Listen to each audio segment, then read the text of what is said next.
morning. Beautiful day in New York City.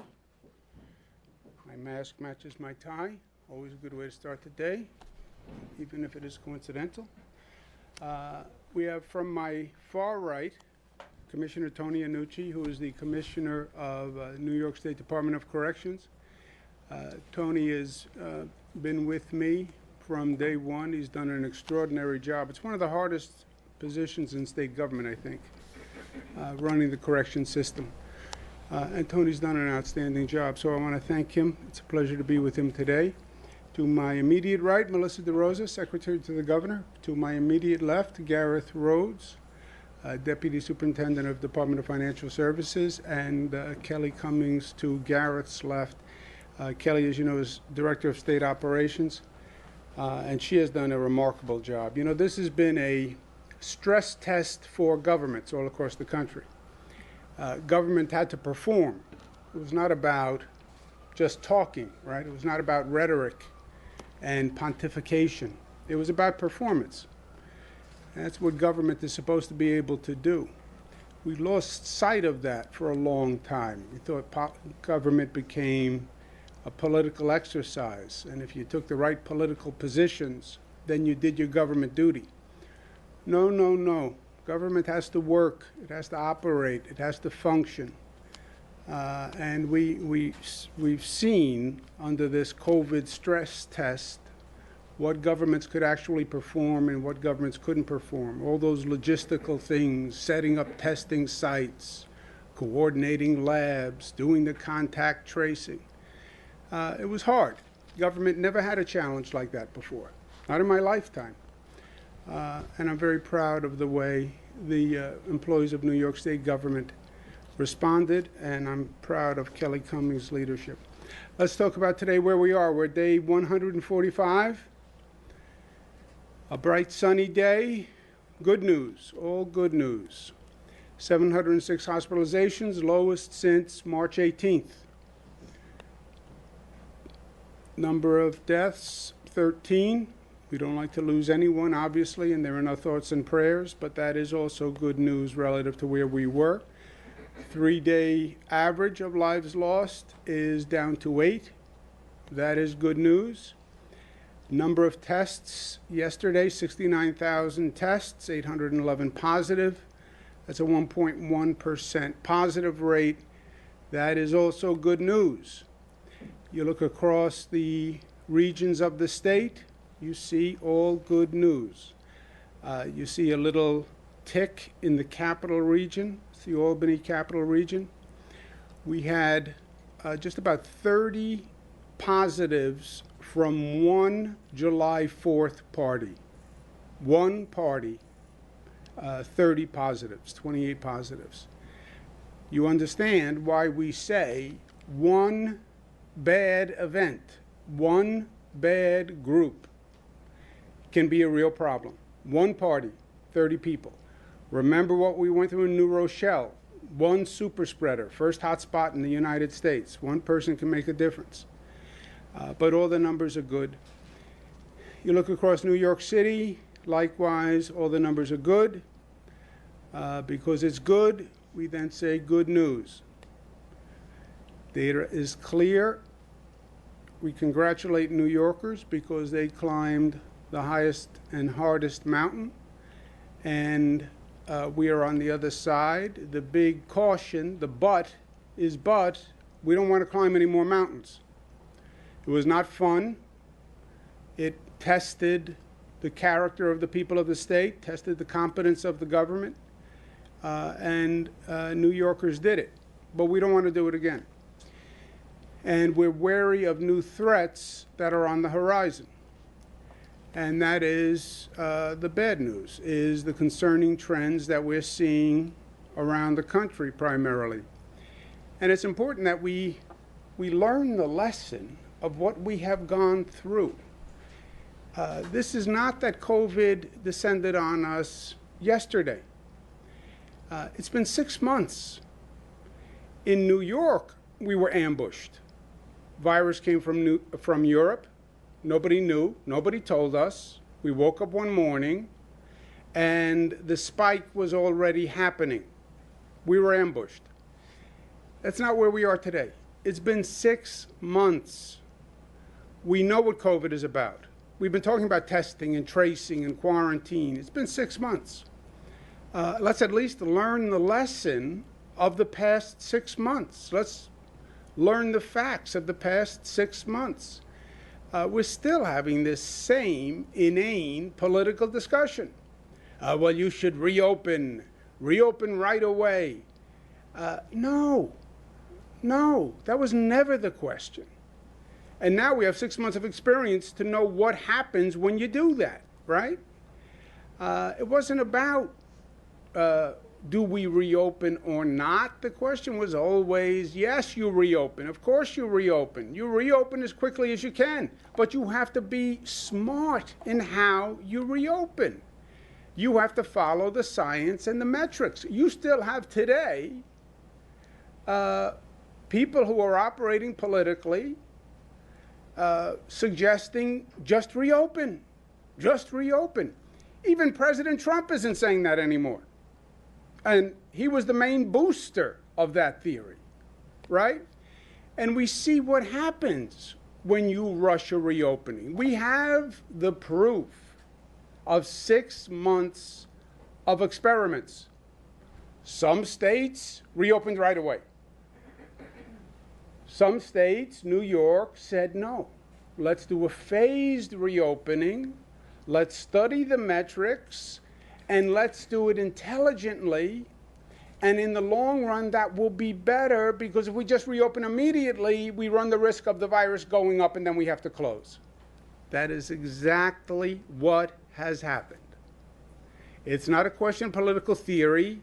He said, she said, conservatives say this one said. We have the results. We went to the laboratory, we tested it. New York began reopening May 15th. I said at that time, we expect the virus may go up once you start reopening. Why? Because the activity is going to increase. More activity, more spread. We started reopening. You know what happened? The number went down. It didn't go up. It went down. I was wrong. To the positive. I thought it was going to go up. The number went down. Because it was a smart reopening, because we're on top of it, we're studying the data, etc. Look at the states that rushed to reopen. And look at what is happening. Look at our curve versus their curve. It's undeniable. So why are we still having the same political argument? We know that rushed reopenings don't work, and the states that rush to reopen are now reclosing. That's another new COVID word, by the way. I don't think there is any such word as reclosing. I'm sure Zach will point out that I used a word that doesn't exist, reclosing. It's a new word in the state of New York. I just proclaim it a new word. They are reclosing. How did that help the economy? It didn't. It set the economy back. You look at where this country is versus other countries on the globe, we're behind the other countries. We got the virus from Europe. Europe now has the virus under control. They're quarantining us because they did a better job. So, learn the lessons and let's stop this non-productive political debate that is still going on in this state and in this country. No politics, follow the facts. That's what we did from day one. We do face a threat from the states that rushed the reopening and were not ready. You turn on the news, you listen all day, there's still problems in testing. States don't have tracing operations. States have some counties opening, some counties closing, some counties have this plan, some counties have that plan. They rushed the reopening, they were not ready for the reopening, or they just were not competent enough to handle the reopening because it was rushed. And we're seeing that increase, it's undeniable, and it is a threat to New York. We now have 39 states with an increasing threat. We know that this virus travels. We know that. We know we are not an island in the state of New York. We know that we cannot hermetically seal the state of New York in our own little bubble. So when you see the virus going up in these other states, it poses a threat to New York. Our quarantine enforcement is serious, and I want people coming into this state to know that. States have never done border control before. We had to scramble. It was another COVID first. But we have police at airports. When you land, there is a police officer there. You have to fill out a form as to where you're going. It is illegal to leave the airport without filling out the form. And then we can follow up from the form. We have some people coming to New York saying, oh, I didn't know that there was a quarantine. I don't know how they did not know there was a quarantine. There is a quarantine, and we are serious about it. At the same time, we stand ready to help our fellow Americans and the other states. I have said very clearly, anyone who needs help, anytime, anywhere, we will be there. Why? Because, first of all, it's the right thing to do. I sat here and I said to the people across this country who watch the briefings, we need help. I said, please help us. New York was in the midst of the crisis. I asked for doctors and nurses from across the country to come help us in our emergency rooms. 30,000 people volunteered. I mean, how awesome is that? Think about that, 30,000 nurses and doctors who knew the threat. You're a nurse, you're a doctor, you know the threat about working in an emergency room, right? It's not like you're going in blindly. 30,000 people volunteered. I mean, how beautiful, how generous, how courageous. I'll fly to New York and I'll go into your emergency rooms. I said at that time, we will never forget what people are doing for us. And I said at that time, we will repay your gratitude. New Yorkers mean what they say. And New Yorkers are an honorable people. When we say we will never forget and we'll be there for you, we mean it. I represent New Yorkers. The words came out of my mouth. I said them on behalf of all New Yorkers. We are going to honor what we said. We will be there for you. And we're working with governments now, Atlanta, Houston, Savannah. We're working with other governments, whatever they need. We understand they're struggling. We understand the pain. We were there, and anything we can do. That's the right thing to do.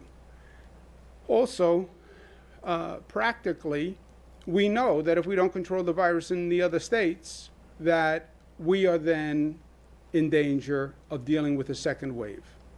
Not the second wave they talked about, which was a mutated virus comes back. It's a second ricochet of the first wave, because we're still in the first wave. But the wave bounced to the West Coast and is now bouncing back like a wave in a bathtub. And that's our quarantine, etc. So we understand that we have a self-interest in all of this.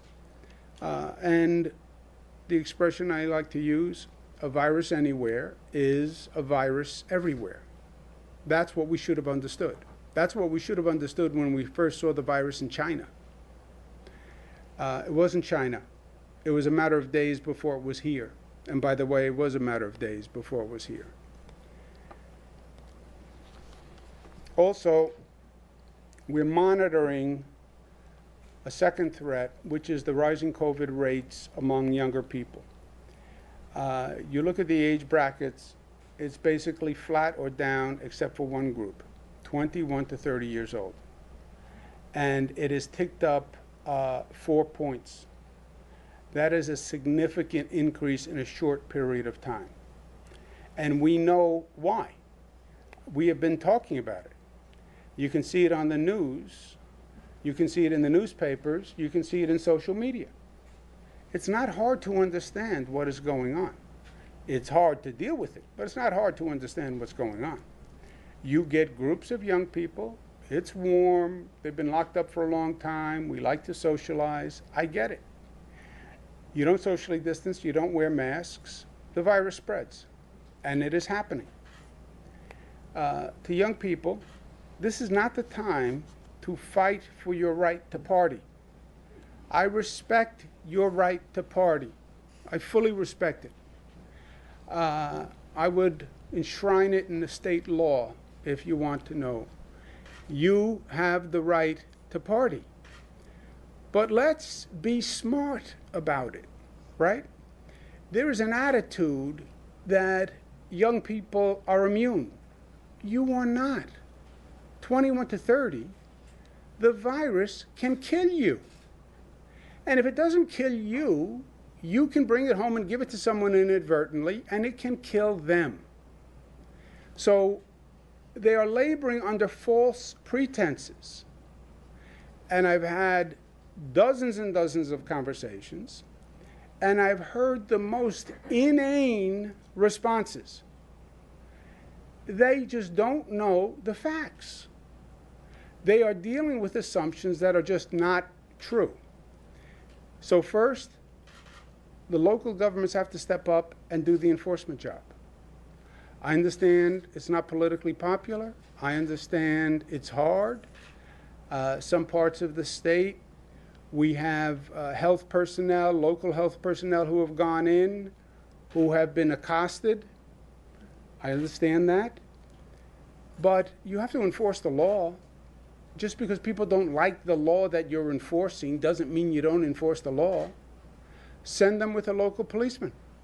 If you need help, we'll get you help with the state police. But we have to enforce the law, and the local governments have to do it. New York City, NYPD, has to enforce the law. Not just the sheriff's office. When New York City wants to enforce the law, you know who enforces it? The NYPD. Enforce the law. State Liquor Authority and the state police are going to step up their efforts dramatically, but they can't do it without the local police. I've said that from day one. Also, we need to get the facts to the young people who are participating, and they need the facts. And we're going to start a video ad campaign that is targeted to young people to communicate some of the facts and the misimpressions that they have. Can you run the ad, please? I work out every day. COVID won't kill me. I'm 24. COVID won't kill me. I have antibodies. COVID won't kill me. It's been a long week. COVID won't kill me. I'm 25. COVID won't kill I'm me. partying outside. COVID won't kill I me. don't need to wear a mask around my friends. COVID won't kill me. I'm 23.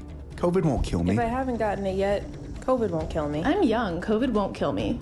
Famous last words. Don't let them be yours. Be New York tough and smart. Socially distance. Wear a mask. Mask up, America. That's what you hear when you talk to a lot of young people. There is a total misconception of their vulnerability to this disease.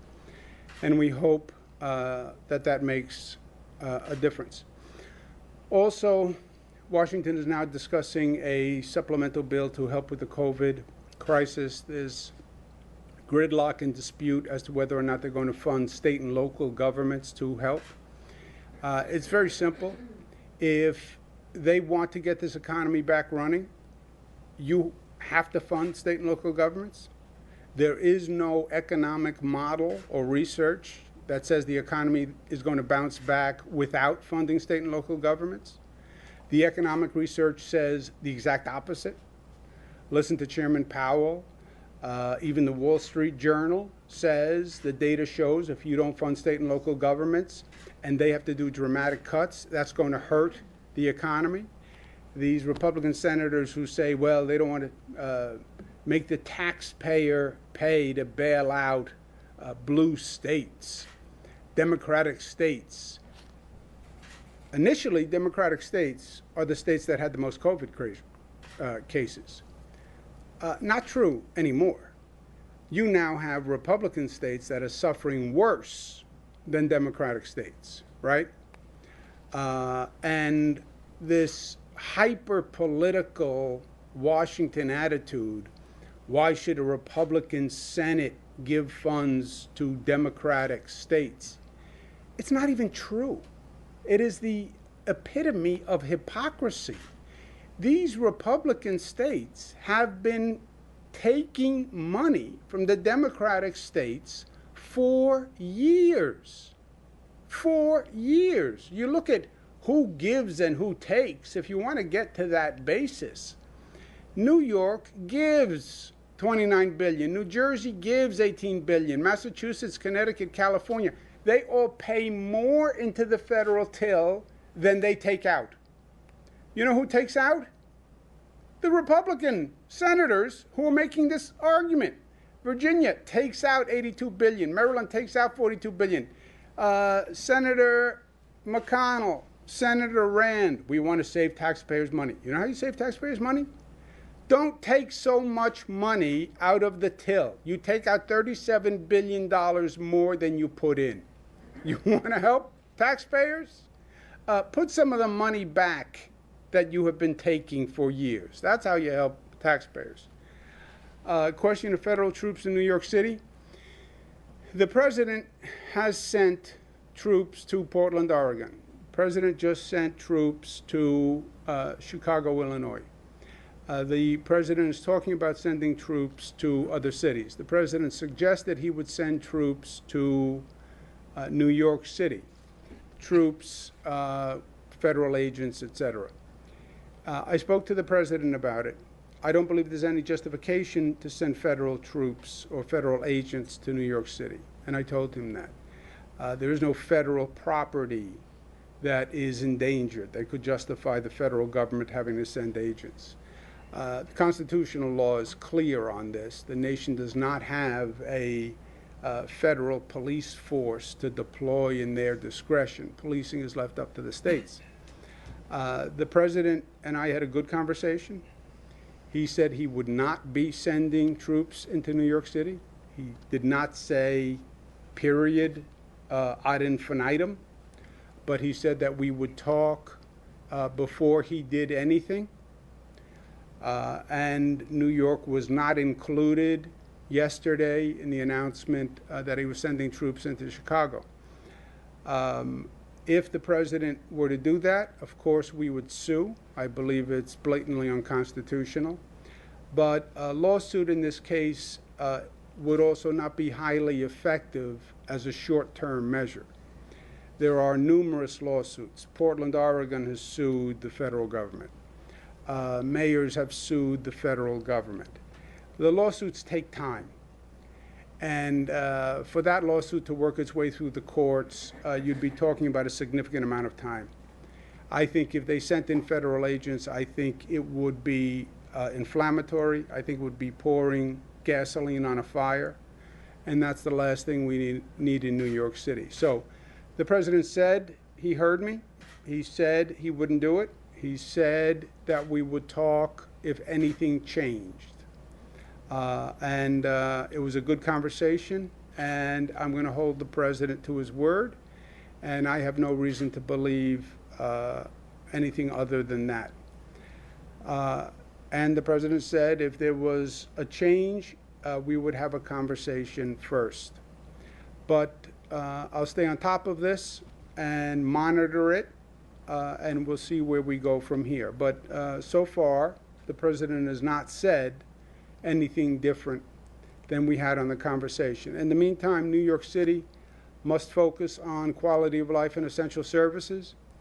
The rationale used in Chicago was crime. We have had crime increase in New York City. We have to get on that. The homelessness, the graffiti. So we have work to do here in New York. Long term, for New York City, we will need a significant effort to restart the economy. And I've said that from day one.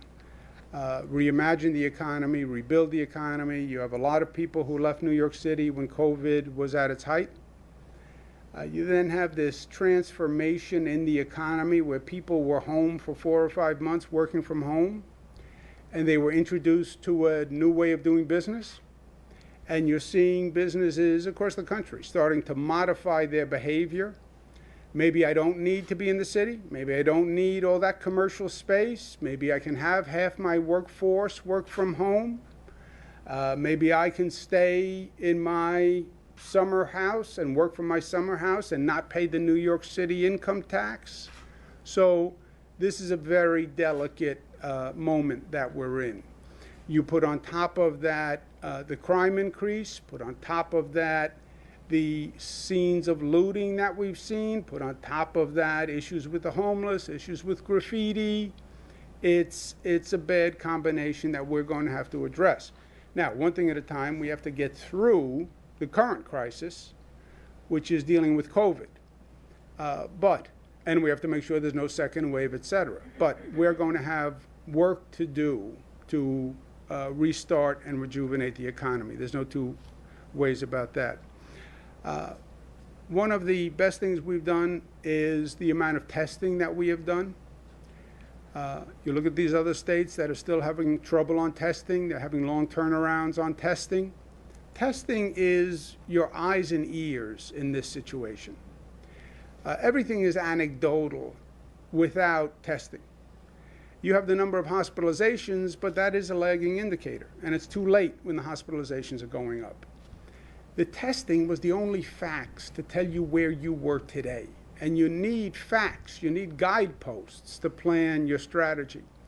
We test more than any state. We test more than most countries. We've also tested, we do so much testing that we can refine the testing and we can test subgroups. We tested our subgroups of essential workers, because I was always worried we made essential workers continue working. Did we put them in harm's way? The essential workers were below the level of the overall community. New York City, the overall community is 19.9. Fire department was 17, transit workers 14, healthcare workers 12, NYPD 10. Why is the fire department high? It's fire department and EMT workers. So the EMT workers are really on the spot, right? They're the ones who are showing up. Look at the healthcare workers, 12%. How can the healthcare workers be at 12% when overall in New York City it was 19? How can people working in an emergency room have a lower infection rate? They're dealing with positive people all day long. How can that be? Because these work. These work. That's why, and that's why New York State was the first state in the United States to have a mask order. But we've done more and more testing, and we did testing in DOC's facility, Department of Correction facilities, okay? I've talked enough. Press test. You're the press. This is the test. We tested incarcerated individuals over 55 and over. How many individuals are there in the state prison system who are 55 and over? See, you like to ask questions, but you're not so good on the answering questions. Any guess?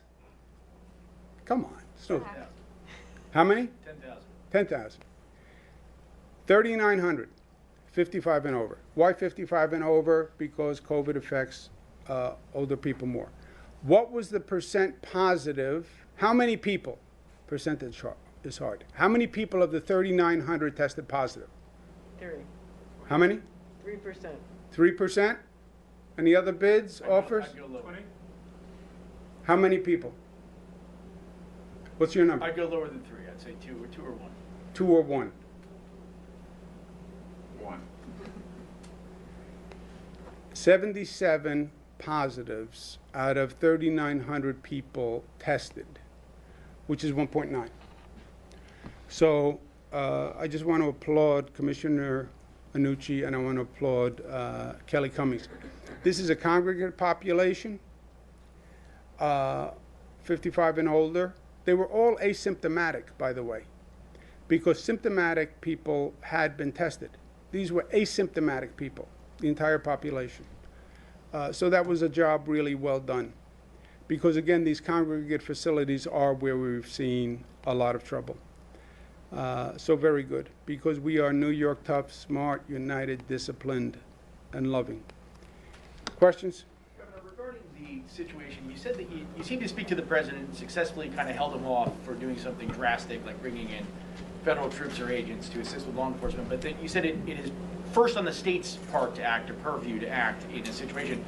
Are we at a tipping point yet? I mean, do you feel as though we're at a point where crime and graffiti and homelessness are at a crisis point and something needs to be done to kind of course correct the way the city is handling it? I don't believe it is an emergency that would justify a state emergency declaration or a federal emergency declaration. You know, for the federal government to come in, there's only two possible rationales. I don't believe either are legal, by the way. One is fear of damage to federal property. That was the early conversation in Portland, Oregon. There were federal statues and they were being destroyed. Destruction of federal property or a public safety emergency that is endangering lives and is not being adequately addressed by the local government, city, state. I don't believe those situations exist. I don't believe they exist for the federal government. I don't believe they exist for the state. That would be for the state to declare an emergency and come in basically in a takeover capacity. I did say during the nights of looting, it was a very serious situation. And had that not stopped, and had the city not deployed more NYPD officers, and if that looting had continued, that I believe was an emergency situation. So I don't believe we have an emergency crisis for state takeover. Do I believe graffiti is a growing problem, homelessness is a growing problem, crime is a growing problem? Yes, yes. I've said it. We've been talking to city officials, elected officials, city government about it. I've said it publicly multiple times. But yes, it is a significant and a growing problem, but not one that justifies a state takeover or a federal intervention, right? There's a spectrum and there's degrees. Yes, we have a problem. Not a problem that requires federal intervention or state takeover. But Governor, here's the question. Governor, are you saying that the That's crime... the motion. I'm not going Are you saying anywhere. that the crime, that the homelessness and the graffiti are keeping people who may have left for their summer homes or Connecticut or other states, preventing them from coming back into the city and helping the city have an economic resurgence or rebirth? Moshe, I'm not saying we know cause and effect now. We know the elements that are in the environment, right? The elements in the environment are people left because of COVID, because at one time we were the COVID hotspot. People left the city. We know people leaving the city for their homes in the Hamptons or Hudson Valley, young people going back to wherever they grew up, Chicago, etc. We have to get them back. We know complicating that is going to be this economic transformation that is happening, where people are now working from home and they're reevaluating their basic business modality. They're doing that all across the country. Maybe I don't have to go back. Maybe I can keep half my workforce home. That's happening everywhere. We know you also have, happening at the same time, an increase in crime. You had the incidents of looting. You know, for people who are in this city now, they will say the homeless problem is worse. The graffiti problem is worse. So you have all these elements happening at the same time. And it is not a good combination of elements. Which ones are more impactful than other ones? I don't know. My instinct is, if I had to guess, which I shouldn't do, but if I had to guess, my guess would be the business transformation is going to be have the most potential impact. If businesses just decide, I don't need to pay for $25,000, 25,000 square feet of space. I don't need it. They worked from home for 4 months. It was fine. That could be a problem. And the other factors, I think, are aggravating factors. Also, one more aggravating factor. The main attractions for New York City. Well, why do you pay a high rent? Why do you pay the income tax surcharge? Greatest restaurants in the world. Greatest cultural institutions in the world. I love Broadway. All right, but those things are not operating now. So that's an element. You mentioned the prison system. You failed to mention that the state's only tested 10% of inmates across the board, and among all inmates, not just 55 and above, the infection rate, I believe, was about 10%, as opposed 10 to 15%, as opposed to that's according to the data on your website on July 10th. So I'm curious if there's any plans to increase testing among inmates, and if that's something that is ongoing, and if you'll release any further information. The most recent data is from July 10th on that. Yeah, let's just make sure we're talking apples and apples. The earlier test we did was an antibody test. The antibody test says, did you have the COVID virus in the past? That was that 10%? Does anybody remember? Well, whatever it was about 10%. This test is what's called the diagnostic test, snapshot.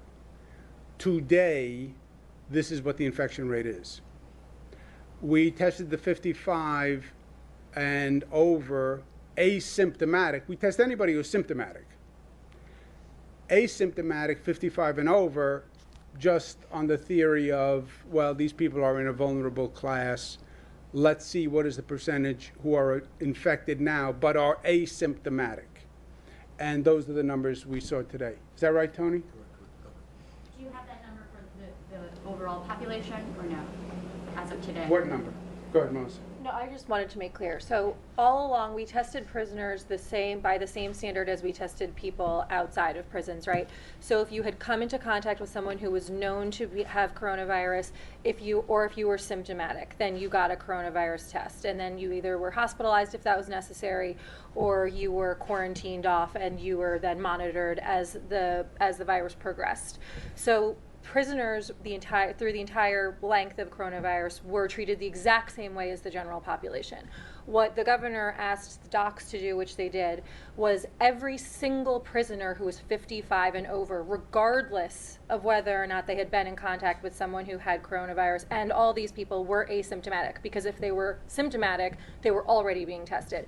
Just blanket test every single person, so we know. So we have a gut check, what's going on in the prison system, make sure that what we believed to be the case was actually the case, and that there hadn't been any outbreaks within the New York State corrections facilities. So we just did a blanket, every single person 55 and over. The website actually hasn't been updated with those results. It's going to be updated immediately following this press conference. And what we found, which was really great news, is that there had been no outbreak, and that the 55 and older population, it was 1.9% for positives, and then those people were appropriately either taken to the hospital if that was necessary, although in this instance, and Tony, correct me if I'm wrong, because they were all asymptomatic, I don't think that that was necessary, or they were then quarantined, and they've been monitored. I'll tell you why we did it. There have been, if you have trouble sleeping at night and you watch many hours of news programming, which is an affliction, double affliction that I have, you have had outbreaks across the country in prisons that have been quite significant. Think about it. In some ways, it's worse than any other congregate facility, right? Because people are really on top of one another, more than in OPWDD facility, more than in a nursing home. So you've had prisons that have had serious outbreaks. And that's when we decided to go just test everybody, 55 and over, even if you are asymptomatic. Governor, I want to Peter? ask you about unemployment. We've heard from people who still for months cannot get through. They call from 8 o'clock in the morning to the end of the day. They send an email, they get a reply, which says call. And they just still cannot get through Okay. since April. First of all, I get the overall situation. This is not a New York situation. It's all across the country. Remember what the federal government did is they passed a new unemployment law with new requirements, new regulations. They then gave it to the states and said, administer it. I talked to governors all day long. You look at how New York has handled this versus the other states. We have done a markedly better job than any state, even with a much higher number. You look at the number of people who have not yet gotten their check compared to any other state, we've done markedly better. Now, I know, at the same time, if you're the one who's waiting for your check, it's a problem. The people you are hearing from are not generally people who are the run-of-the-mill application.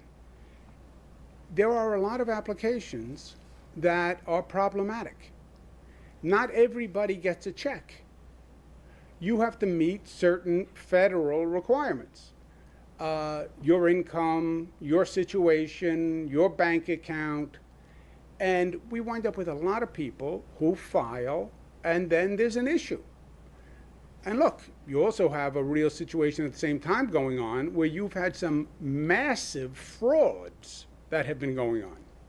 I mean, hundreds of millions of dollars, right? Because you put a big pot of cash out there and you say, call and get your check. You're seeing scams all across the country. So we're working to accelerate the checks getting out the door. But I have a little voice in my head that says, beware when the pendulum comes back and there's an audit afterwards that says New York State gave out checks to people who shouldn't have gotten the money, which is inevitable. And then I'm going to say, well, we were rushing to move the checks very quickly because we wanted to get money out to people. And everyone in this room is going to say, but you should have never given a check to a person who didn't deserve the check. You should have audited them first. And you're going to be right. But let me give you Melissa has the numbers, but I just wanted to give you a little context. So the way that we calculate this is we look at claims that are 3 weeks or older, because on a sunny day in July when the economy is running perfectly, it takes DOL about 2 to 3 weeks to process a claim and get money out the door. So as of this morning, there are 1,259 claims that are 3 weeks or older. So any claim right now other than 1,259 are within the 3 weeks that on a sunny day in July when the economy is humming would take to turn over.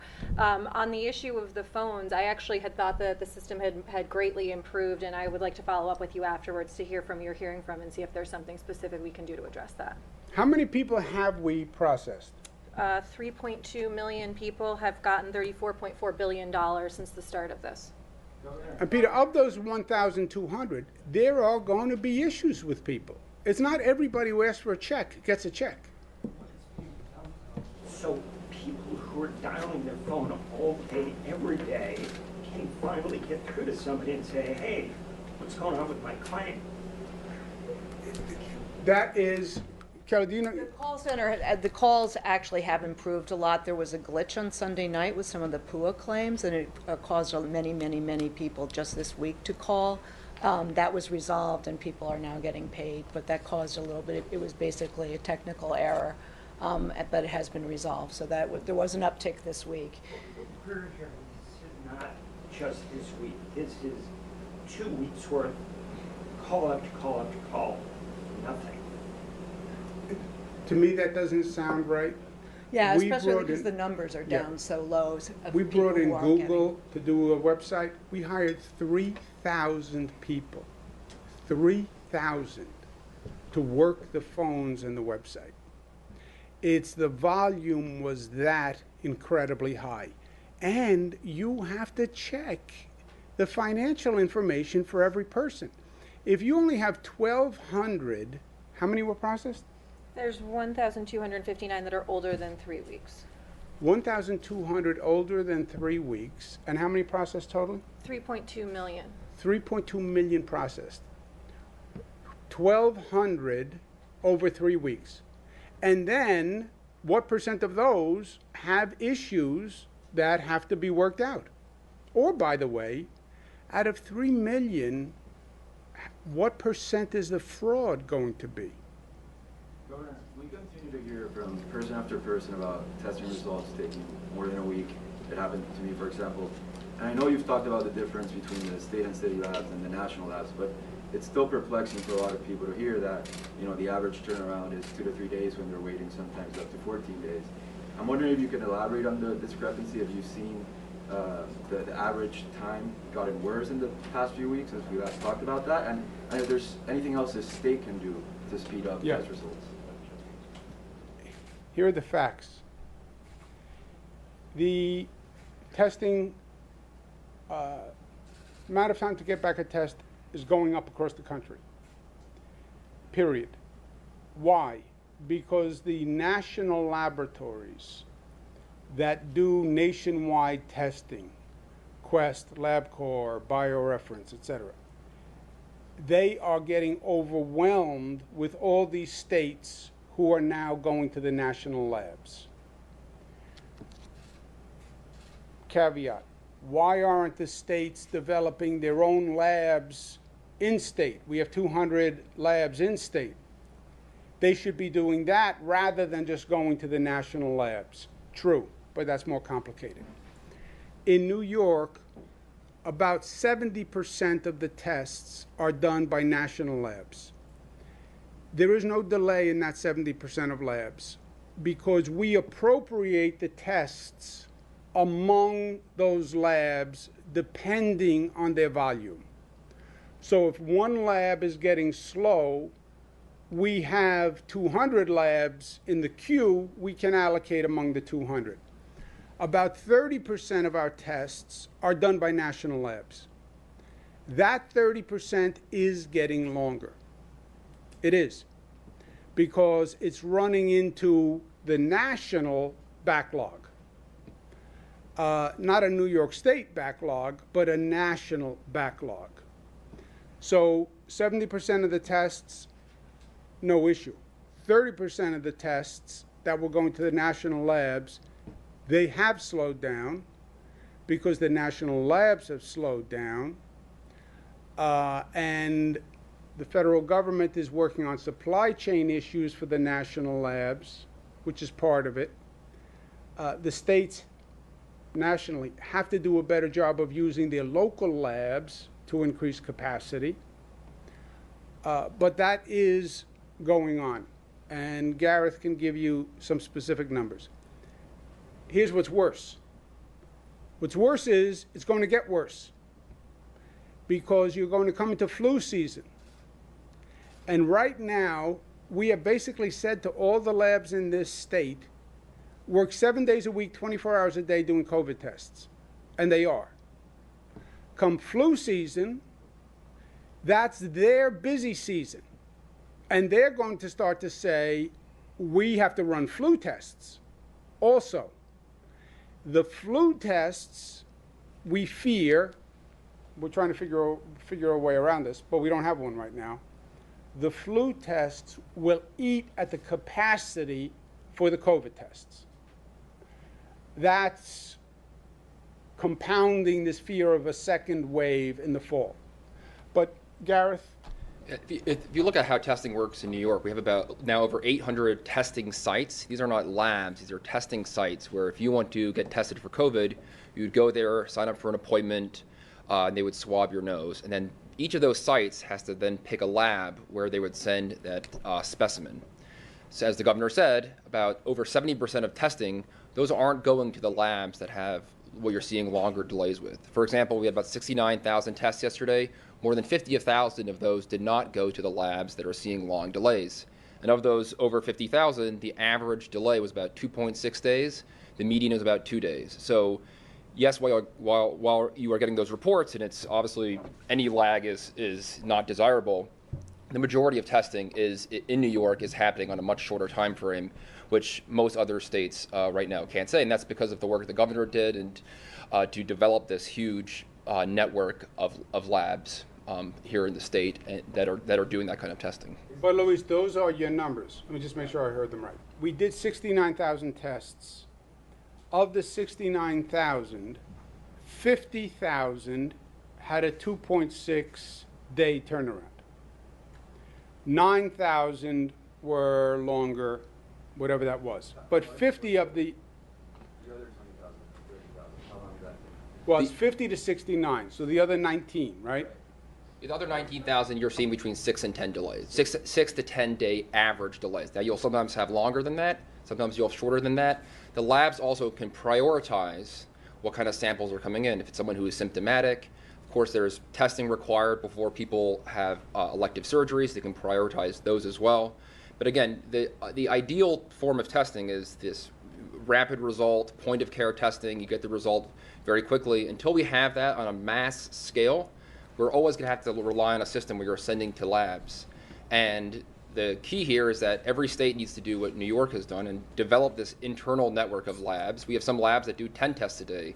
We have some labs that do thousands of tests a day on sometimes less than 1 day turnarounds. And if you had that on a nationwide scale, it would take off the pressure on these large national labs, and you'd see much better turnaround times across the entire country. This is, just to make it a little more complicated for you, this is the tension between the federal government and the states on testing. You know, when they say, the federal government will say, the states have to do a better job, states say, we need more help from the federal government. It's true on both ends. Some of the national labs say our problem is a supply chain, and a lot of their supplies come from China. They need the federal government to help them with the supply chain. The federal government says to the states, you can't all be going to national labs. There are only 10 big national labs. You can't have the entire nation going to the 10 labs. States, you have to use the smaller labs in your states also, which is harder for a state to do, right? Go organize 200 labs. Each lab is small. You're only getting 400 tests here, 400 tests here. It's hard to do. It's a lot easier for a state just to say, I'm going to contract with National Lab, and that's it. So it's both ends of the equation. Governor, can you detail how the state police and the SLA are stepping up enforcement in terms of social distancing and gatherings? And also, a lot of these gatherings are not at bars and restaurants, so what do we do about that? Also, where is that PSA going to be running where young people are actually going to see it? We're going to run it in New York State. We're going to make it available to the Ad Council, which runs the ad nationwide. But I mean, like, in terms of social media, I mean, you know, Oh, you asking me kids, like, where they can, what you know, stations that yeah, they, I mean, what TV because a lot of social them- young people? Is Well, it I know, gonna be because more I on watch social that. That's media? what I watch. I watch the young people, because I'm like a 21 to 30 in terms of orientation. Do you know? Because we are targeting it at 20 and 30 years old, as I'm sure you can imagine, we're going to be doing a big social media push. So Facebook, Twitter, Instagram, and a lot of the news sites that we know are heavily trafficked by the 20 and 30-year-olds. I relate to the 20, 30-year-olds. I do. I'm like, culturally, I'm there. Also, how is the SLA and state police stepping up the enforcement? of these SLA, gatherings? this is not And especially the ones, I mean, no, SLA can't be involved in the ones that are not at bars and restaurants, which has also been a problem. Yeah, the main problem, yes, you're right, there's a lot of elements to the problem. House parties, right? July 4th party in Albany, 30 positives. The main problem are bars, restaurants, because 21 to 30, you don't just have a gathering on a street corner and do bird watching. Alcohol is often involved. The alcohol has to come from a bar or a restaurant. That's why the overwhelming majority are in connection with a bar or a restaurant. Not to belabor this, In New York State, we have one license for a bar and a restaurant. We don't have a separate bar license and a restaurant license. Most other states have two licenses, one for a bar, one for a restaurant. When they opened outdoor dining, they opened just the restaurant licenses. None of them, very few, opened bars, okay? The president now says young people don't go into bars, right? Most states did not open bars. Since we only have one license, we reopened bars and restaurants. But it was for outdoor dining. It was not for outdoor drinking. Bars that are now serving outdoor drinking, that was never legal. There was no bar license that allowed you to have a block party in front of the bar. That was never allowed. And this question of, well, food with the alcohol. Any bar, by our current law, existing law, let's call it that, any bar had to have food available. There is no bar that only serves alcohol. To be a bar, you had to have food available. Soups, sandwiches, etc. More than just hors d'oeuvres, chicken wings. You had to have some substantive food. The lowest level of substantive food were sandwiches. Even to be a bar, you had to have food available. We opened outdoor dining. Dining is you go with your friends, you sit at a table, you stay at the table, and you only connect with those people at the table, and the other table is socially distanced. What they have done with outdoor drinking, you don't sit at a table and drink. You mingle, you move, you say hello, you hobnob. That was never what outdoor dining was. So the SLA and the state police will focus on the licensed entity by the state liquor authority, the bar or the restaurant holder. And we are going to be aggressive about enforcement. Having said that, the state liquor authority and the state police cannot police the entire state.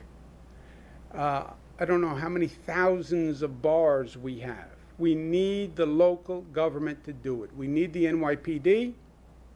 We need the Nassau Police. We need the Suffolk Police in the Hamptons. We need the Erie County Police. We need the Albany Police to do their job.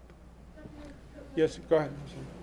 Regarding the new, thank you, Governor. Regarding the new restrictions put out by your administration yesterday, mandating that bars and restaurants may only serve food, a person, for example, can buy a $1 hot dog and not eat it, but just, buy it just so they can hang around and drink. Are these rules actually effective?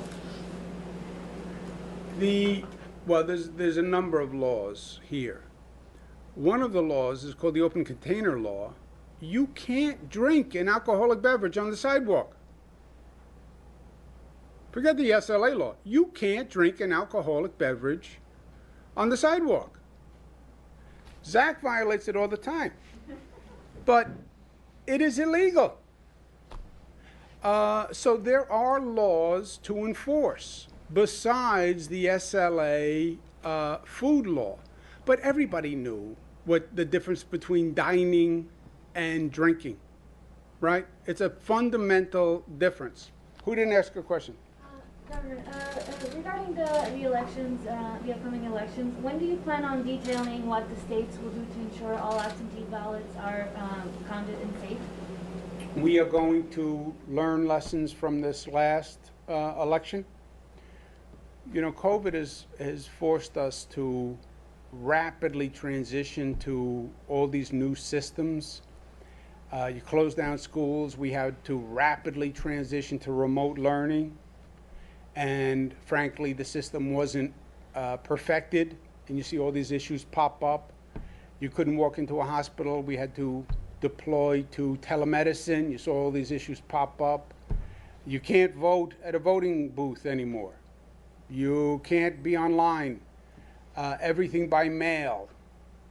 And you hyper-energize that system to do the transition. And you see a lot of issues pop up.